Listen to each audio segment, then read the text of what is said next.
Lewis Goodall interviewed Zack Polanski and he didn't let him off the hook. And I think he's done him a favor because he's going to get these type of questions.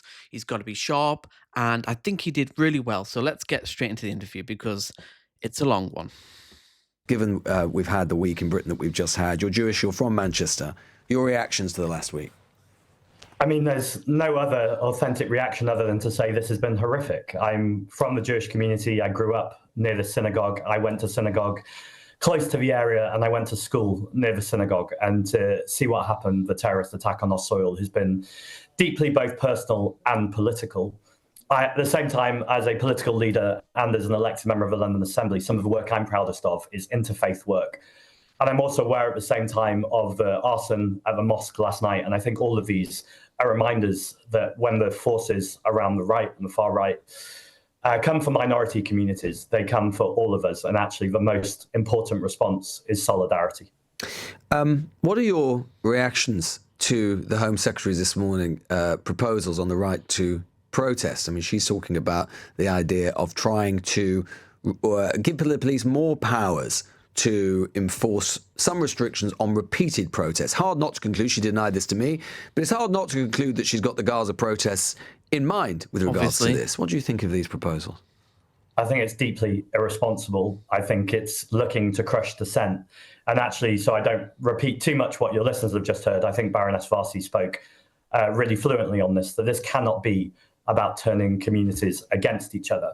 I've just talked about, as a Jewish man, how I feel about the terrorist attack. That's a completely different conversation to the same horror that I feel deeply to the genocide in Gaza. We know there's, on average, the equivalent of a classroom of children who are massacred every single day. Of course, it's not just children, it's adults too. And so many people in this country, increasingly so, are looking at our British government's role in this genocide and are wanting to go out on the streets in a non-violent way and march, something which has been a proud British tradition ever since we've had a democracy, from the suffragettes to the civil rights movement. And I think it speaks of a government that is losing control, a government that is terrified of being criticised, and a government that actually, or a leadership that knows it's on its way out.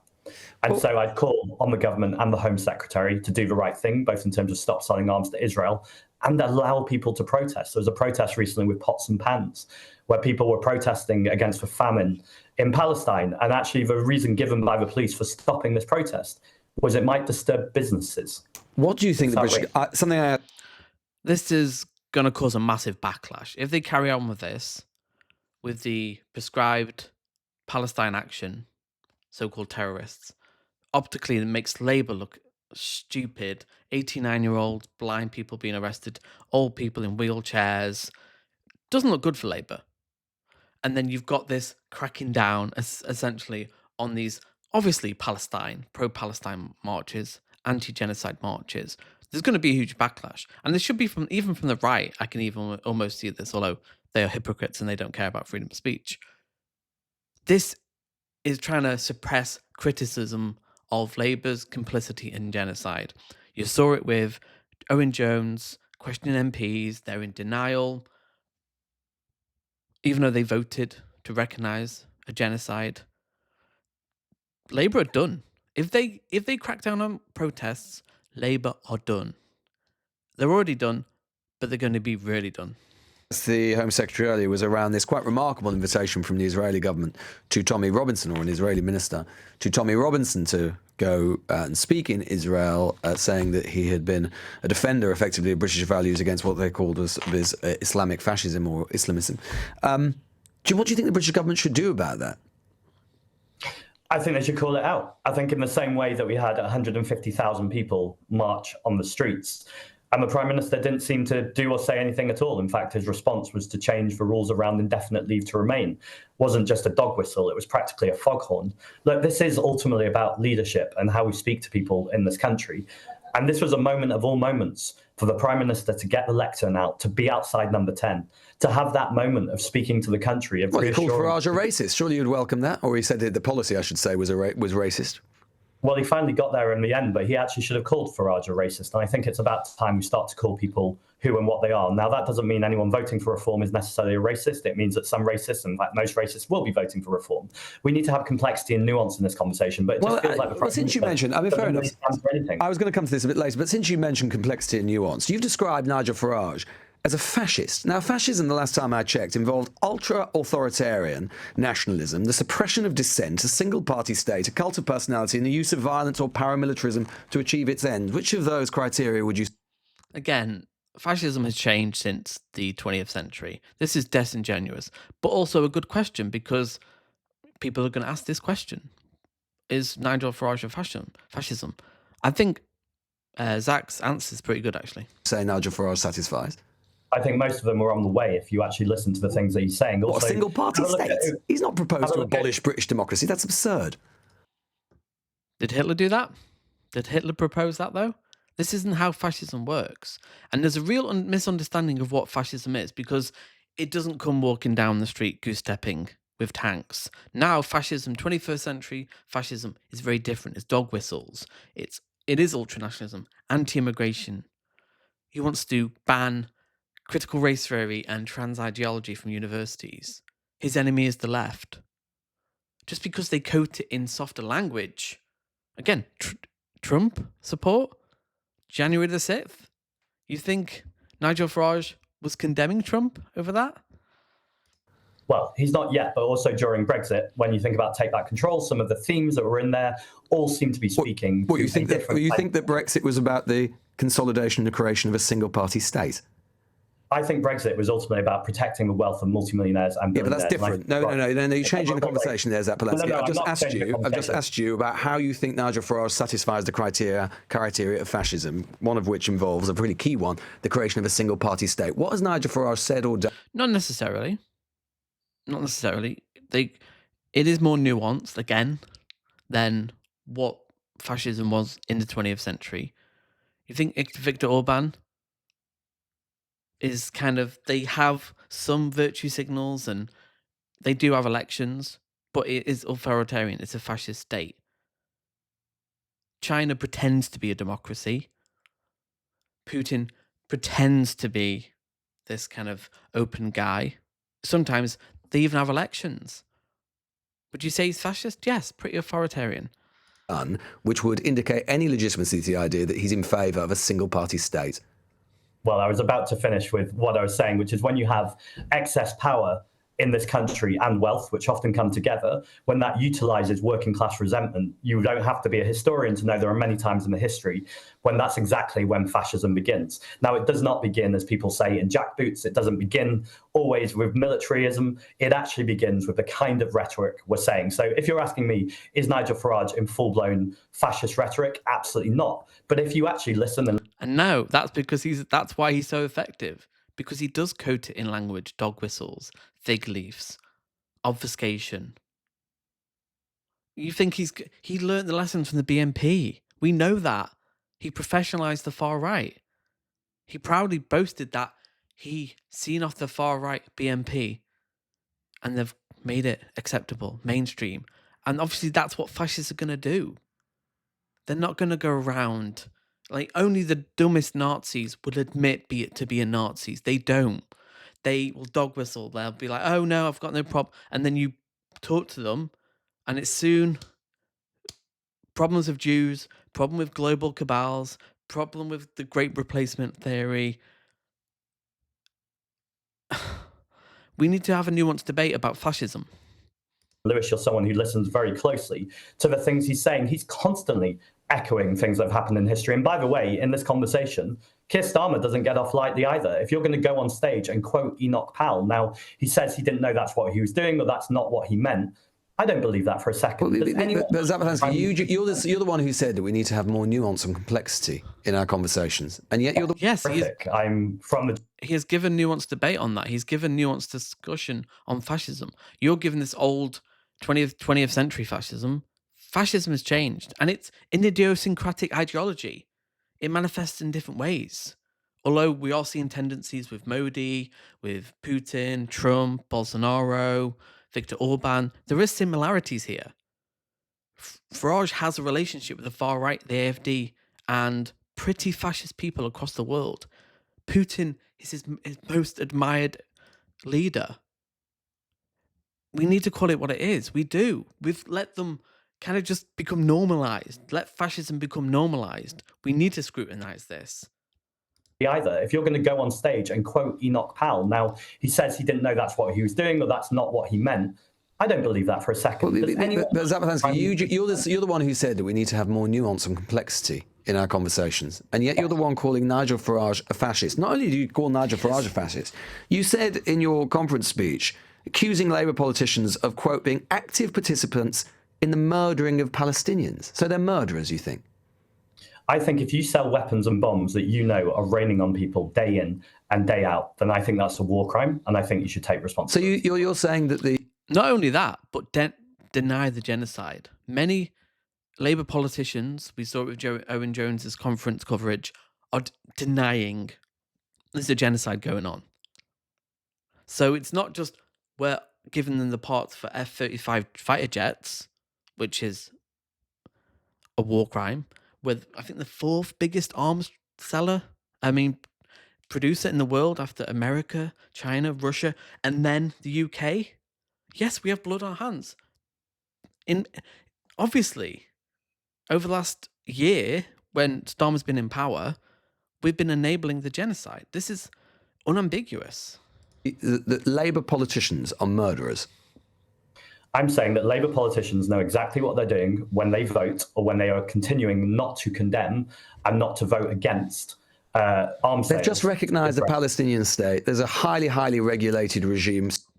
Yes, so they don't have to do real action. They've done that, a meaningless virtue signal, too little too late almost, should have happened 50 years ago, so they don't do the real work of condemning Netanyahu, arresting Netanyahu, sanctions, real action that will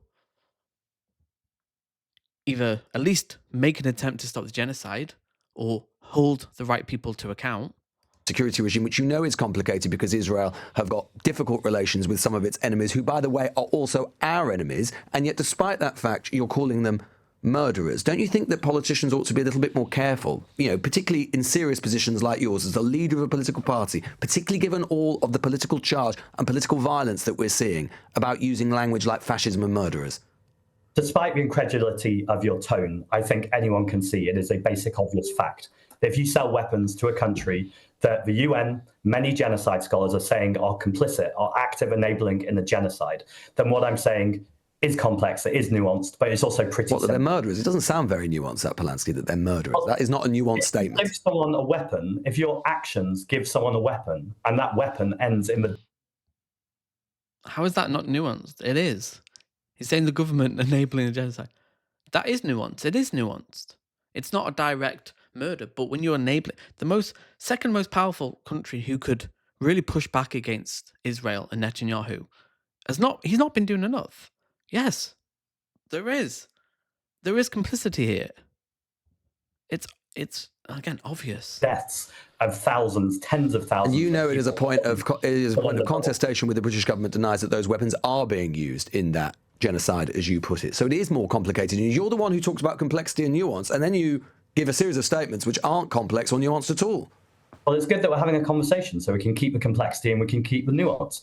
If you are selling fighter jet components, then it's just not believable when we're seeing this live stream, when we're seeing this genocide live streamed on our phones and our TVs, and we always get the answer that the IDF denies it. And Nick Maynard, a doctor, says in Palestine there are bullet wounds in ankles one day, in shoulders another day, in the testicles of teenage boys another day, and the only conclusion you can make is the IDF are using human beings as target practice. So to keep, Farage, you say, is a fascist. To keep him out, which I know you've talked about that you would do at all costs, you'd presumably do a deal with Labour. I would do anything I can to make sure Nigel Farage... So you do a deal with a bunch of people you think are murderers? Well, I think the fundamental thing we need to do is lower people's bills and change material living conditions. Work with murderers. See, I don't think you really do believe they're murderers, because you wouldn't work with them if you thought they were. Well, I wouldn't work with Keir Starmer, and I've said that several times. I think Keir Starmer has completely lost the trust of the British public, not just on the genocide, but on the two-child benefit cap, on disability benefits. Again, I don't think it's controversial. You can only look at polling to see how much this country is saying this Prime Minister is not standing for people in this country. So no, I wouldn't work with Keir Starmer, but I don't know who a future Labour leader is, and absolutely, we need, Yeah, Keir Starmer will be gone by next May. And if he's not, Labour are done. Like the Tories are done. Even though Kemi Badenoch has said she's going to deport 150,000 people, she's going to bring ICE to the UK, even though ICE is really unpopular right now. What the fuck she's doing? She'll be gone again in 6 months plus, maybe even less. Oh, it's insane just how. Again, I think Lewis Goodall is doing him a favour here, but yeah, okay. compromise is in the DNA of the Green Party. We want to work with other people. We want a better, more nuanced politics. And I don't think anything I've said in this interview has been unnuanced. I think actually very often, I'm not saying you're doing this, I'm saying more widely, in the media, these conversations are made to sound more complex than they are. But children, adults are dying every single day. Our country is selling weapons to the state that is killing those people. And so to say that that is a line that ends up in the murder of a people is not an absurd statement. I think it actually is just clearly a statement of truth. Let's just briefly talk about some of the other policies and the other things you've been saying at your conference. I don't want to just talk with you about through the prism of other politicians. We're going to talk about your ideas. You've said that we will say it loud. Migrants and refugees are welcome here. Is there any limit on the number of refugees and migrants you think should be welcome here? Well, I think arbitrary limits have never worked, and actually migration is circular. I understand that people are concerned about the amount of people coming here, but as soon as you speak to them, their concerns are about the lack of council houses, the lack of investment in the National Health Service. The sense of this country is breaking, and all of those concerns are correct. We don't have enough council homes. The country isn't run properly, but none of those are the problems of migrants. Those are the problems of decades of Conservative austerity and now Labour austerity. And actually, the answer so you would welcome 100,000 refugees, 200,000 refugees, 300. You know as well as I do, there are millions of refugees around the world. But as far as you actually, that's a lie. That's misinformation. There's less refugees now than there were 100 years ago. That's a misconception. And there's a lot of paradoxes with immigration. For example, hard borders actually increase immigration. So the more we go hard on immigration, the more it goes up. If we're a bit more lax, that's the thing. It's hard to sell a counterintuitive, paradoxical situation, but that is true. And also, there isn't as many refugees as there has been in the past. There's still refugees, but Spain has taken more. If we all take our fair share throughout Europe, we disperse and, take our own responsibility that we should as the UK.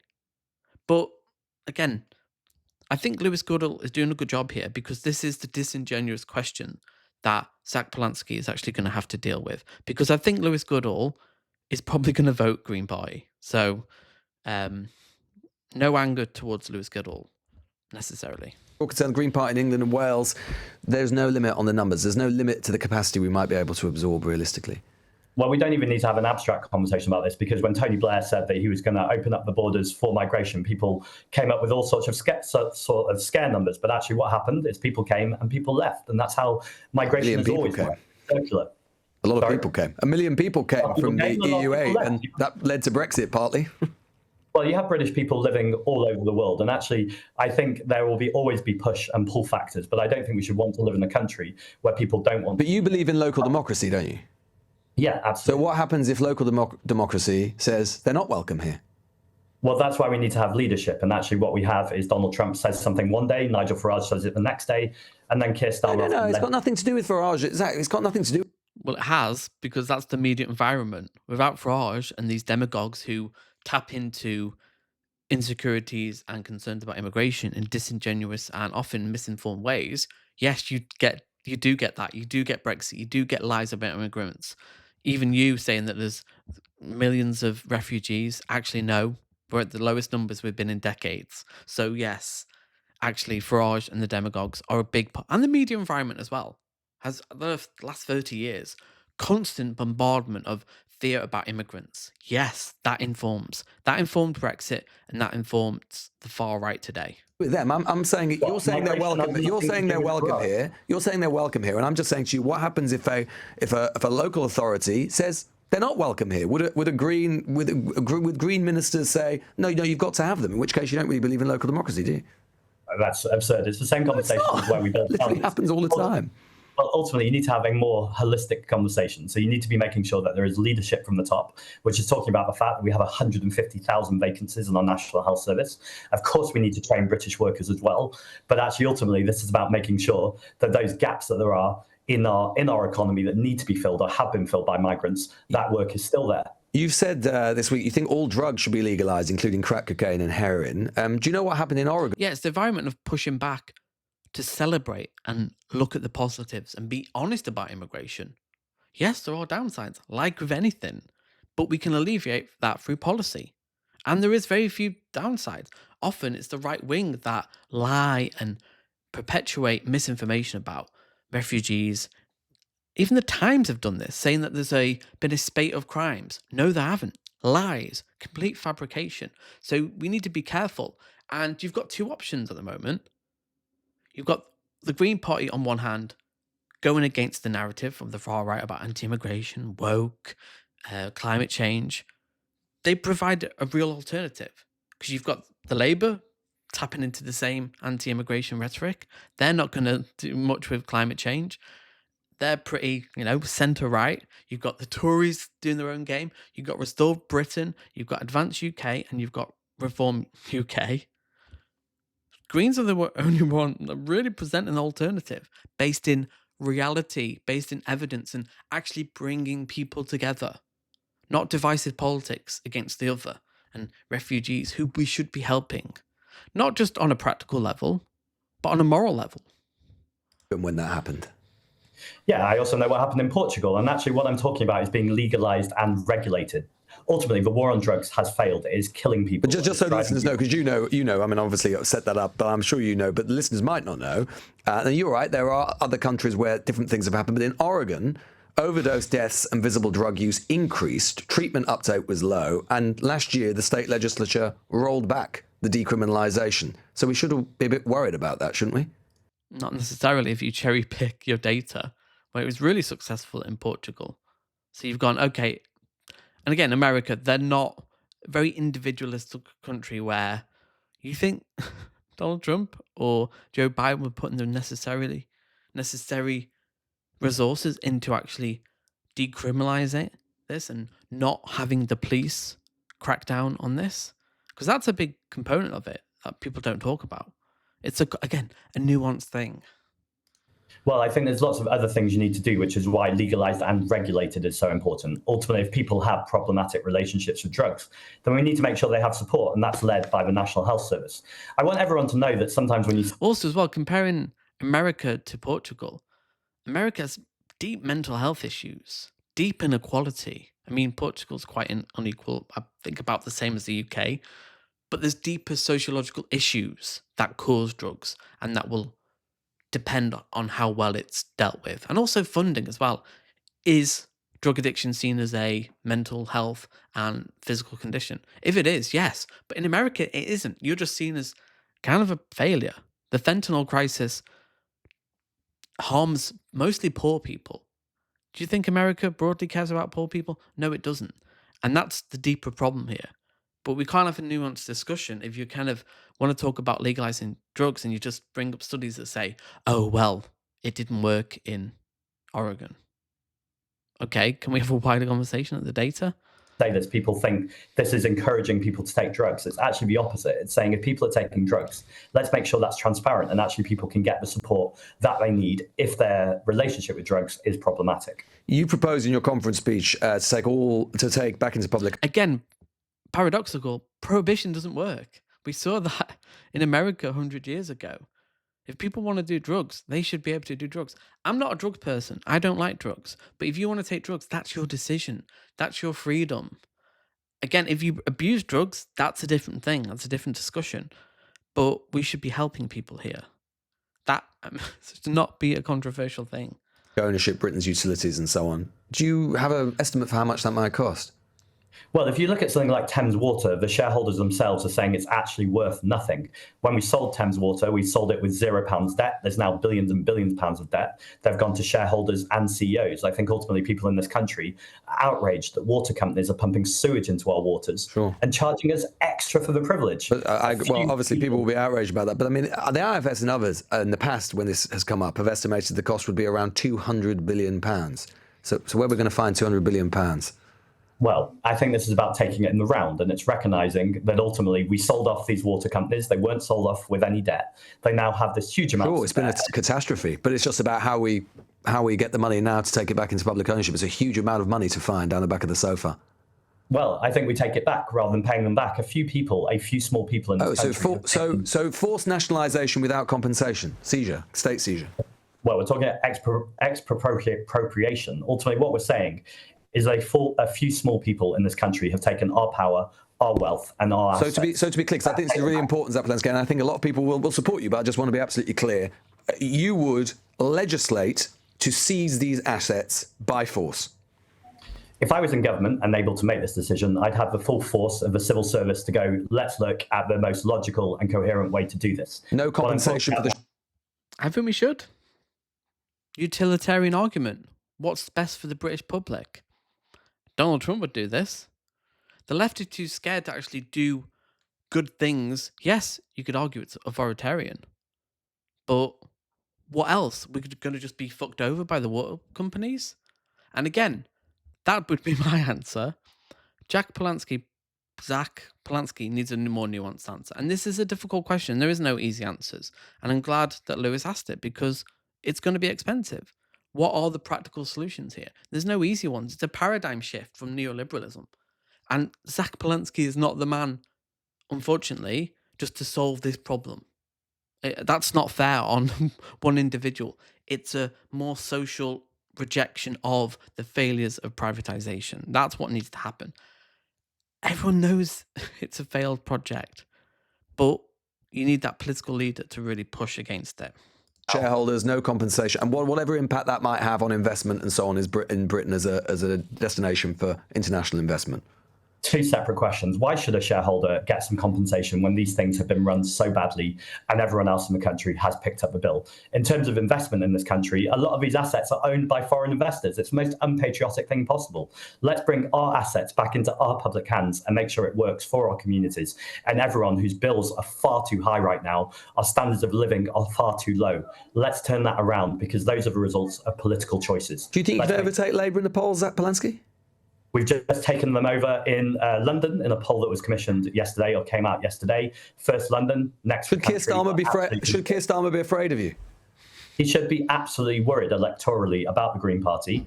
And I think he is already. I gave a speech on Friday. He put out a press statement within about 10 minutes, accusing me of being divisive, despite the fact my whole speech was about kindness, compassion, bringing people together and communities. If the Prime Minister of this country or the Labour Party, the government of this country, are having to lie about a fellow party leader's speech, then you know they're rattled.